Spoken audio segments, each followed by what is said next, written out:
Hello बच्चों, physics test परिवार में आप सबका स्वागत है। क्लास 11 की फिजिक्स पढ़ रहे थे, जिसमें हमारा चैप्टर चल रहा था रोटेशनल मोशन। उसमें हम लोग बहुत चीजें पढ़ चुके थे। आज हमारा टॉपिक है perpendicular axis theorem. Perpendicular axis theorem क्या होती है, आइए इसके बारे में पढ़ते हैं। तो परपेंडिकुलर एक्सिस थ्योरम हमारे पास क्या होता है, एक प्लेट होती है। परपेंडिकुलर एक्सिस थ्योरम कहां पे लगती है? प्लेट पर, किसी 2D बॉडी पर लगती है, 2 डायमेंशनल बॉडी पर, जिसमें लंबाई और चौड़ाई होती है। सिर्फ 2D बॉडी पर ये परपेंडिकुलर एक्सिस थ्योरम अप्लाई होती है। लेमिनर मतलब वही 2D प्लेट के बारे में। मान चलिए हमारे पास कोई रिजिड बॉडी है, 2D प्लेट है हमारे पास, तो इसका हम लोग कैसे परपेंडिकुलर एक्सिस थ्योरम कैसे अप्लाई करते हैं? तो हम लोग जानते हैं ये जो होती है एक्स एक्सिस होती है, वाई एक्सिस होती है, एक होती है हमारी जेड एक्सिस। हमारे पास X axis, Y axis, Z axis हम लोगों ने ले लिया और इस पॉइंट पे हम लोगों ने एक पॉइंट एज्यूम किया डीएम, और यहां से यहां तक लेंथ इसकी वाई और यहां से यहां तक लेंथ इसकी एक्स मान लिए, और ये इसका कोऑर्डिनेट क्या बना, एक्स कामा वाई। तो ये जो परपेंडिकुलर एक्सिस थ्योरम होती है, मेन ये होता है आई जेड बराबर I X plus I Y. क्या होती है? वो होती है आई जेड इक्वल टू आई, क्या है? आई है हमारी मोमेंट ऑफ इनर्शिया। क्या है? Moment of inertia. I Z equal to I X plus I Y. तो ये कैसे, ये प्रूफ कैसे करेंगे कि आई जेड बराबर I X plus I Y? तो आप लोग को दिख रहा होगा एक 2D बॉडी लेमिनर प्लेट है, एक्स वाई जेड है, इसमें एक्सिस है और एक्स कामा वाई इसके क्या है, कोऑर्डिनेट है, जो कि मैंने बना दिया पहले ही। तो इसमें क्या क्या कंडीशन है आइए जानते हैं। X Y Z should be mutually perpendicular. आप लोग देख रहे होंगे एक्स वाई और जेड, ये जो तीनों क्या है, एक्सिस है, आपस में परपेंडिकुलर है। X Y axis should be in the plane of body, और जो एक्स कामा वाई है ये कहां पर है, प्लेन ऑफ द बॉडी पे है। और जेड कहां पे है हमारा, Z should be perpendicular to the plane of body. Z हमारी कैसी है, इस बॉडी के परपेंडिकुलर डायरेक्शन में बनी हुई है। तो प्रूव कैसे करेंगे इसको? तो डी आई एक्स बराबर D I X moment of inertia X equal to moment of inertia Y. ये जो पॉइंट है ना, इसका moment of inertia DM Y square, फिर वाई के लिए ठीक इसी प्रकार से वाई के लिए डीएम एक्स स्क्वायर हो जाएगा, और ठीक इसी प्रकार से जेड के लिए क्या हो जाएगा, डीएम आर स्क्वायर बराबर DM X square Y square. इसी को जब करेंगे तो आएगा DM X square plus DM Y square.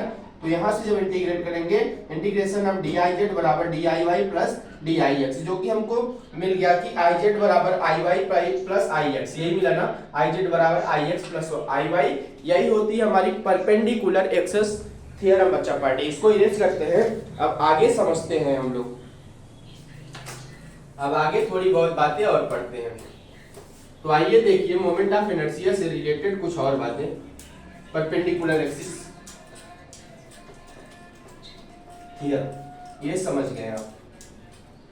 हम लोगों ने पढ़ा है क्या कि टाउ बराबर टॉर्क बराबर क्या पढ़े हैं, टॉर्क बराबर आर इंटू एफ ना, रेडियस इंटू फोर्स। ये हम लोग पढ़े हैं टॉर्क वाले फार्मूले में, ये होता है टाउ बराबर आर इंटू एफ। और linear rotational,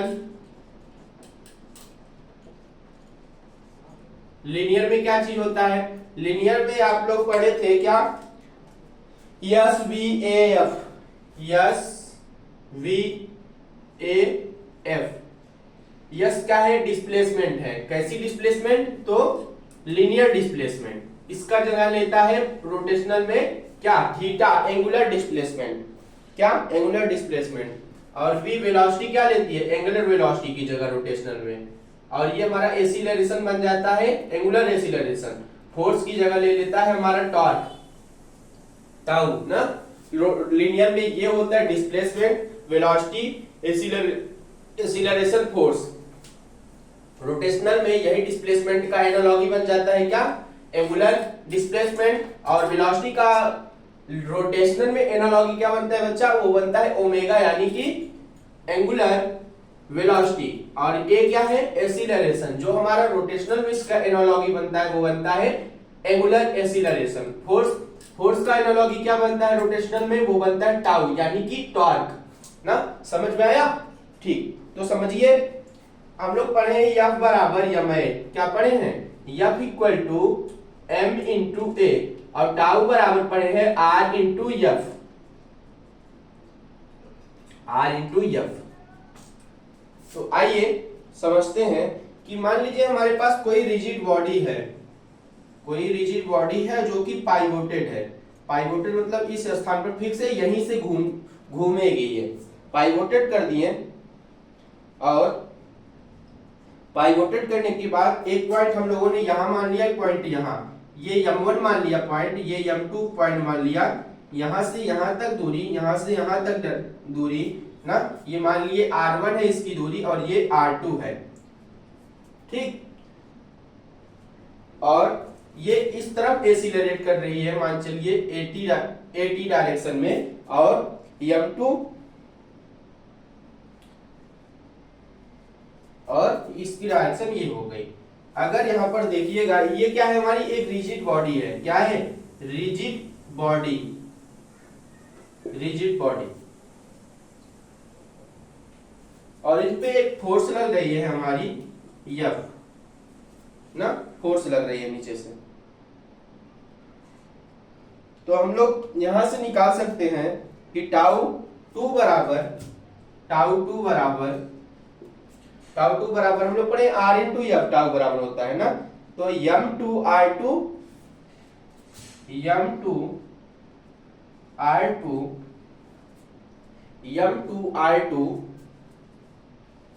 alpha, m2r2 square alpha, mr square पढ़े हैं, टाउ बराबर हम लोग, टाउ टू बराबर m2r2, यहां पर r ये है, और इस m1 और m2 मासेस पे लग रहा है हमारा टॉर्क, तो m2r2 का स्क्वायर। इसी प्रकार टाउ 3 के लिए अगर निकाले, टाउ 3 बराबर m3r3 का whole square into alpha.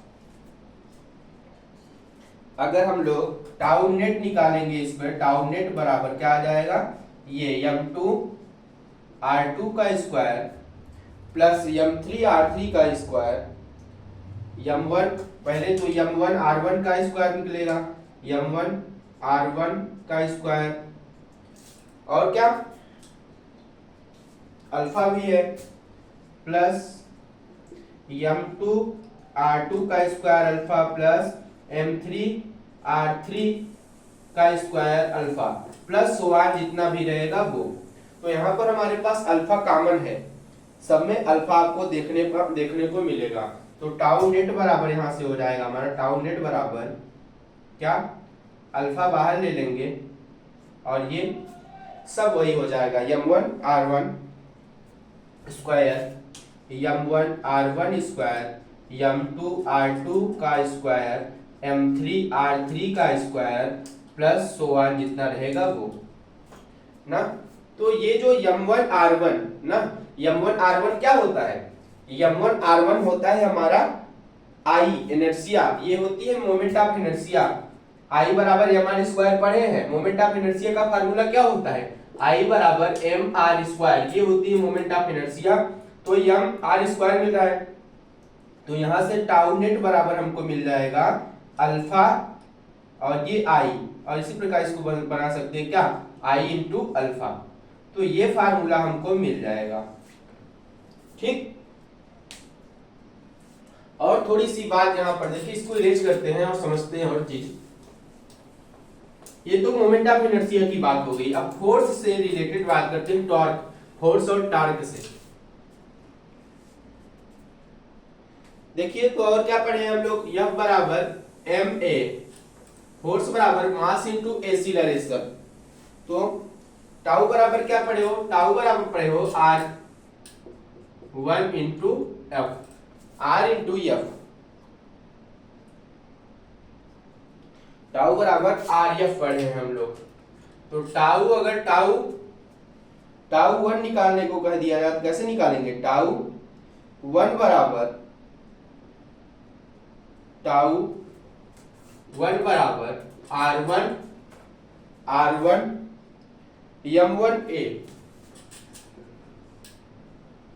M1A और ठीक टाउ वन बराबर क्या बन जाएगा? टाउ वन बराबर R1 M1 इंटू ए, यही बन रहा है। ए है ये, अल्फा नहीं, ए है हमारा एसिलरेशन। ठीक, इतनी चीजें आपको क्लियर दिख रही हैं? ठीक है, तो और देखिए क्या कर सकते हैं। टाउ वन बराबर R1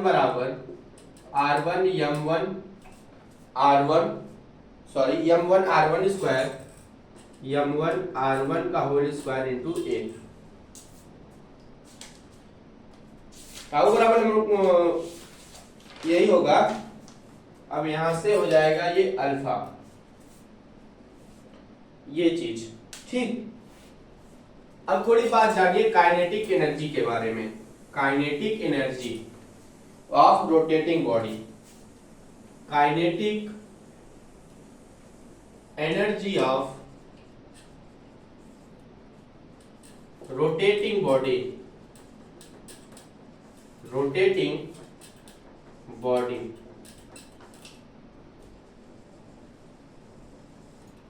kinetic energy of rotating body. समझिए इसको कि मान लीजिए हमारे पास कोई m मास की कोई वस्तु है, वो v वेलोसिटी से क्या कर रही है? मूव कर रही है। तो इसकी काइनेटिक एनर्जी बराबर होती है हाफ mv स्क्वायर ना, हाफ mv स्क्वायर होती है। काइनेटिक एनर्जी का फार्मूला आप सब जानते हैं। लेकिन अगर ये बॉडी क्या करे? रोटेट करे।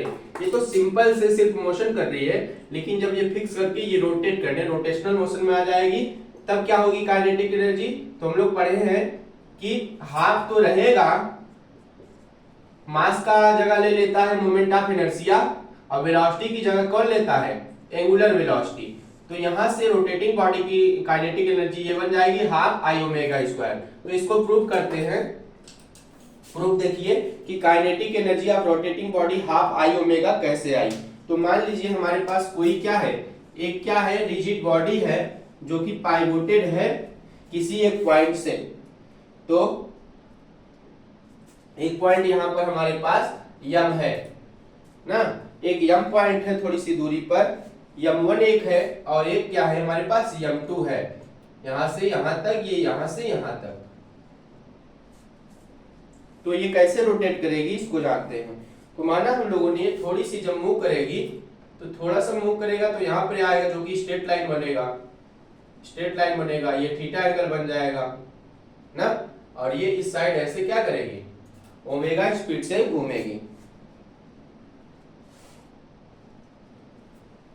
ये थोड़ा सा फिगर इस टाइप से बनेगा कि यहाँ पर M1 होगा ना, और ये v वेलोसिटी से मूव कर रहा है ऊपर साइड।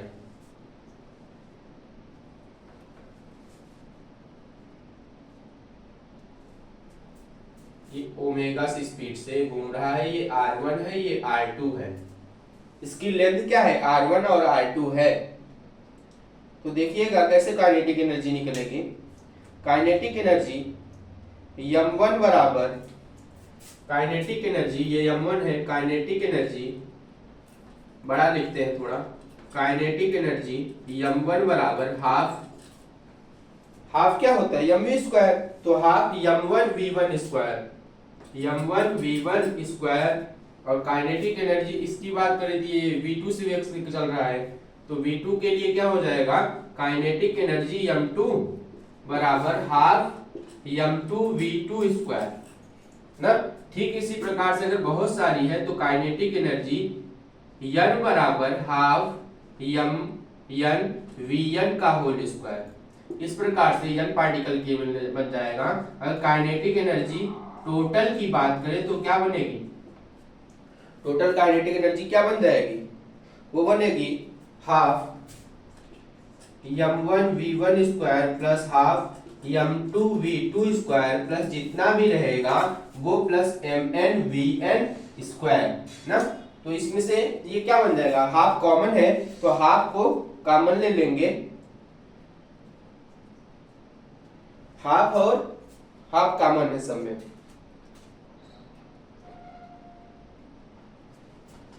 ठीक। तो ये बन जाएगा हाफ ओमेगा, ये ओमेगा के बराबर होता है क्या, यम वी, यम क्या होता है, यम बराबर यम है, तो हाफ ओमेगा, और सब में क्या बचा हुआ है, इस साइड क्या बचा हुआ है, m1 r1। चूंकि आप लोग पढ़े होंगे क्या एक चीज कि v1 बराबर, यहां पर देखिए v1 बराबर क्या बनेगा, v1 बराबर बनेगा r1 ओमेगा, r1 ओमेगा, और v2 बराबर r2 ओमेगा।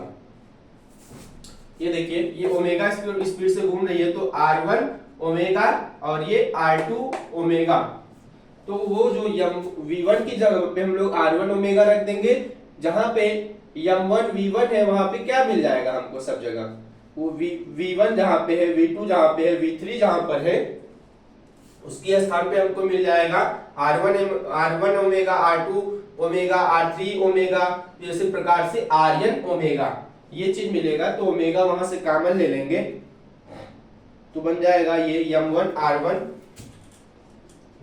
r1 का स्क्वायर प्लस m2 r2 का स्क्वायर प्लस सोवान mn rn का स्क्वायर ना।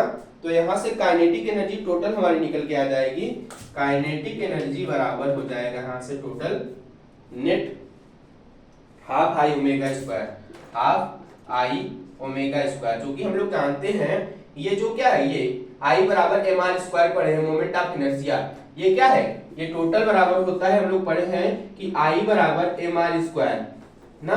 तो एम आर स्क्वायर जो बनी है इसकी जगह पे आई रख सकते हैं, तो वहां से आई बाकी ये जो था रख दिए, तो काइनेटिक एनर्जी रोटेटिंग बॉडी के लिए ये आ जाएगी क्या, हाफ आई ओमेगा स्क्वायर।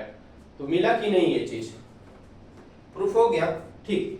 ये बातें आप लोग समझ गए। अब जानते हैं work done by A torque, work done by A torque,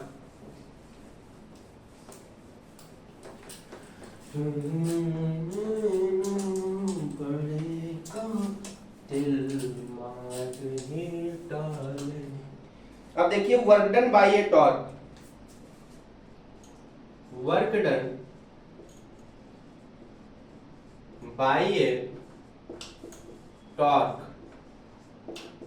torque हम लोग पढ़े हैं क्या, टाउ बराबर आर इंटू एफ, क्या पढ़े हैं, टाउ बराबर आर इंटू एफ, और वर्क डन बराबर क्या होता है, वर्क डन बराबर होता है एफ इंटू डीएस का इंटीग्रेशन, यही पढ़े हैं ना। लेकिन रोटेशनल मोशन में क्या होगा, तो फोर्स की जगह पे क्या आता है, फोर्स की जगह पे हमारा आता है टाउ ना, और इस डिस्प्लेसमेंट की जगह पे आता है, सिंपल डिस्प्लेसमेंट की जगह पे आ जाता है एंगुलर डिस्प्लेसमेंट। ये अब हमको ये प्रूफ करना है वर्क डन के लिए, तो कैसे होगा, तो मान लीजिए हमारे पास कोई रिजिड बॉडी है ना, रिजिड बॉडी है जो कि पाइवोटेड है, तो वहां से कुछ दूरी पर एक पॉइंट m1 मान लिए, तो ये m1 जब यहां से चला तो मान लीजिए यहां से थोड़ी सी डिस्टेंस ds कवर किया, ये एंगल थीटा ना, थीटा एंगल बन जाएगा, और इस तरफ एक क्या करेगी, फोर्स लगेगी, इस साइड एक फोर्स लग रही है, तो ये यहां पर जो एंगल ऐसे बन रहा है ना, ये एंगल बन रहा है हमारा, ये फोर्स हो गया, ये ds हो गया,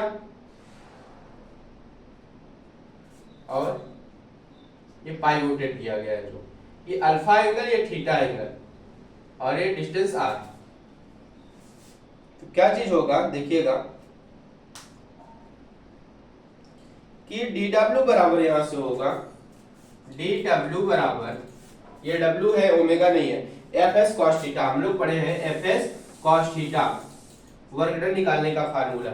लेकिन यहाँ पर हम लोग क्या निकाला है, angular work done, sorry rotational work done कैसे होता है ये चीज जानते हैं, fds cos अल्फा, ये बन जाएगा fds cos अल्फा, इस वाले एंगल के चलिए fds cos अल्फा, और यही fds cos अल्फा को लिख सकते हैं हम लोग f cos alpha ds, cos alpha ds, और क्या कर सकते हैं इसको cos अल्फा ds को, और हम कर सकते हैं f cos alpha F cos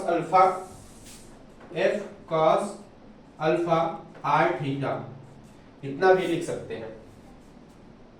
ठीक, तो हम लोग जानते हैं फोर्स जो होता है परपेंडिकुलर होता है, तो फोर्स जो होता है हमेशा परपेंडिकुलर होता है कॉस अल्फा के, तो R theta perpendicular R theta, R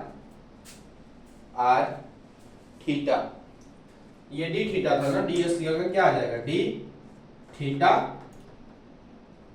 theta angular displacement. तो यहां से बनेगा, हम लोग जानते हैं कि ये जो परपेंडिकुलर होता है कब होता है, आर इंटू एफ किसके बराबर होता है, टाउ के। हम लोग जानते हैं परपेंडिकुलर जब फोर्स लगती है तो डी डब्ल्यू बराबर टाउ इंटू डी एफ, तो ये बन जाएगा कि टाउ इंटू डी थीटा, ये क्या था, डी ओमेगा की बात करें तो टाउ बराबर डब्ल्यू बराबर टाउ डी थीटा, डब्ल्यू बराबर टाउ डी थीटा। तो आ गया नहीं ये फार्मूला, तो इस तरीके से इसको प्रूव कर सकते हैं। ठीक है बच्चा पार्टी, आपको इतनी बात समझ में आई। हम लोगों ने क्या क्या पढ़ा, अभी हम लोगों ने पढ़ा परपेंडिकुलर एक्सिस थ्योरम पढ़ा, और लीनियर और रोटेशनल में थोड़ी बहुत टॉर्क के बारे में जाना, मोमेंट ऑफ इनर्शिया के बारे में थोड़े से क्या किए, प्रूव किए। फिर हम लोगों ने पढ़ा क्या, kinetic energy of A rotating body पढ़ा, फिर work done by A torque पढ़ा। ये चीजें आप लोग समझ गए। नेक्स्ट क्लास में इसके आगे जो चीजें होंगी वो पढ़ेंगे। तो आज के लिए बस इतना ही। आपको ये वीडियो कैसे लगी, थोड़ी सी अगर आपको इसको कठिनाई हो रही हो समझने में, तो आप इस वीडियो को क्या करिए, थोड़ा सा रिपीट करके सुनिएगा, समझ में आ जाएगी बातें। तो आज के लिए बस इतना ही, मिलता हूं आपसे नेक्स्ट क्लास में, तब तक के लिए जय हिंद।